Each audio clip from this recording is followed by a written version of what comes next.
प्यारे प्यारे दोस्तों, नमस्कार। स्वागत है आप सभी का मेरे YouTube चैनल में। और आज हम जिस टॉपिक पे बात करेंगे वो है कार्ल मार्क्स।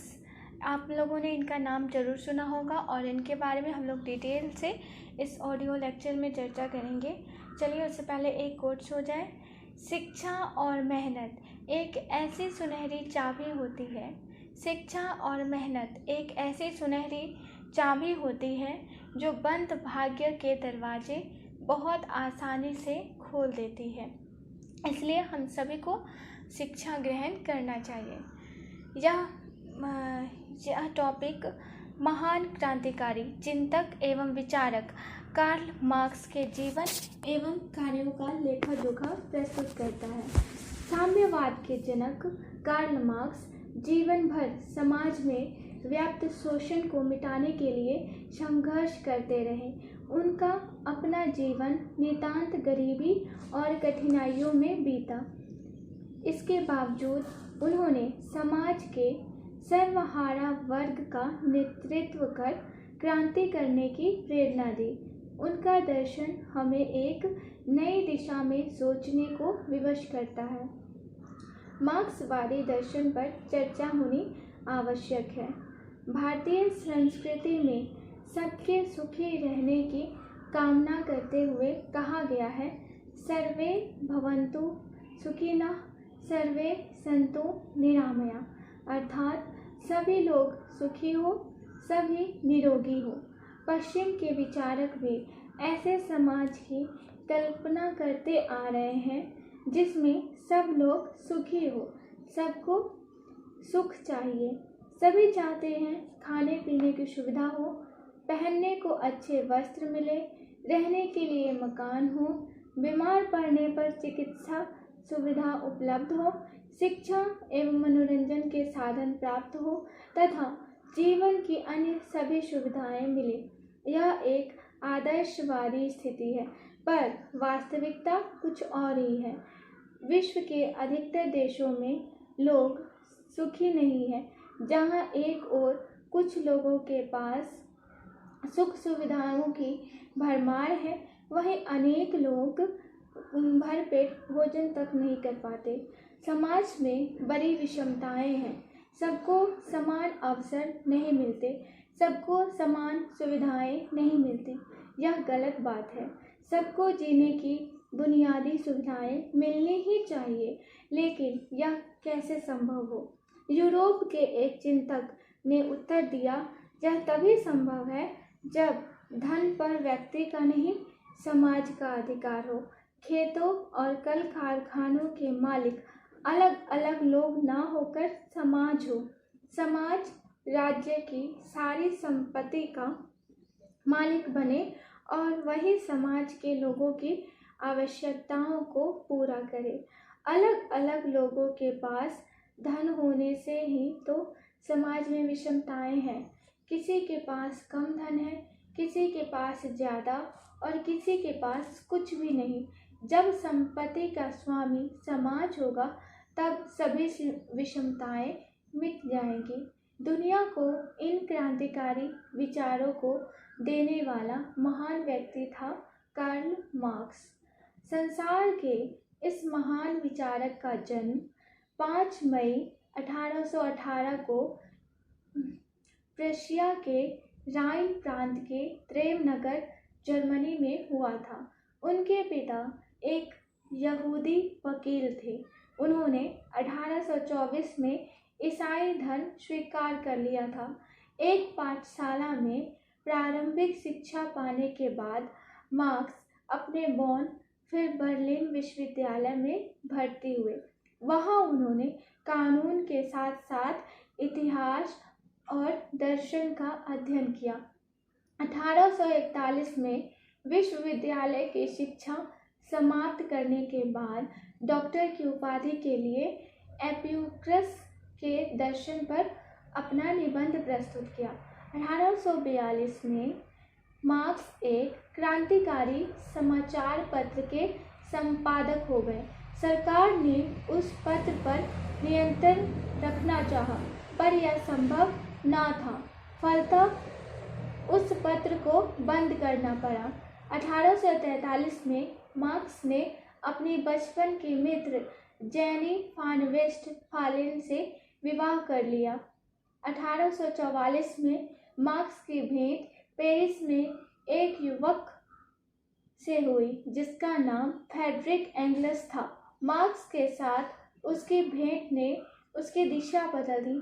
दोनों का यह घनिष्ठ संबंध जीवन भर बना रहा।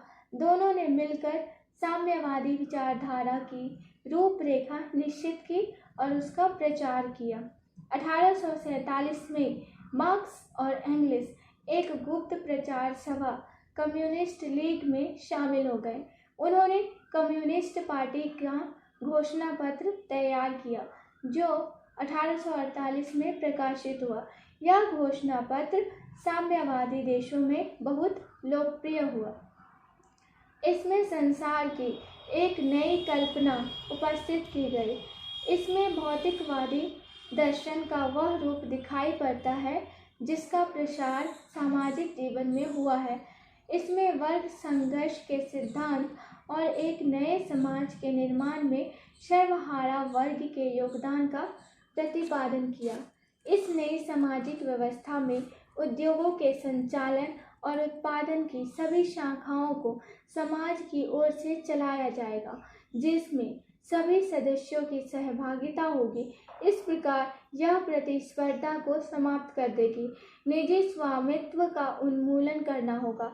इस प्रकार एक ऐसी वितरण व्यवस्था के लिए पर्याप्त वस्तुओं का उत्पादन किया जाएगा जो समाज के सभी सदस्यों की आवश्यकताओं की पूर्ति कर सके। समाज का श्रमिक वर्ग ही सर्वहारा वर्ग है। इस वर्ग के हितों को सर्वोपरि मानना होगा। कार्ल मार्क्स के अनुसार समाज में केवल दो वर्ग है, पूंजीवादी वर्ग और मजदूर वर्ग। पूंजीवादी वर्ग सुखी और संपन्न है। यह वर्ग मजदूरों का शोषण करता है। मजदूर वर्ग शोषित है, दुखी है। जब उसका शोषण बढ़ जाता है तब वह सर्वहारा हो जाता है। तब वह क्रांति चाहता है और क्रांति के द्वारा पूंजीवादी वर्ग को मिटा देता है। तब ऐसे समाज की स्थापना होती है जिसमें कोई वर्ग नहीं होता। वहाँ सभी समान होते हैं, सभी सुखी होते हैं। मार्क्स के मजदूरों में नई चेतना भरकर उन्हें क्रांति करने के लिए तैयार किया। मार्क्स का कहना था, अपने आप को मुक्त करने के लिए सर्वहारा वर्ग को पूंजीवादी वर्ग का तख्ता उलट देना चाहिए। एंगल्स ने सर्वहारा वर्ग की स्वतंत्रता को बहुत ही बढ़िया ढंग से व्यक्त किया था।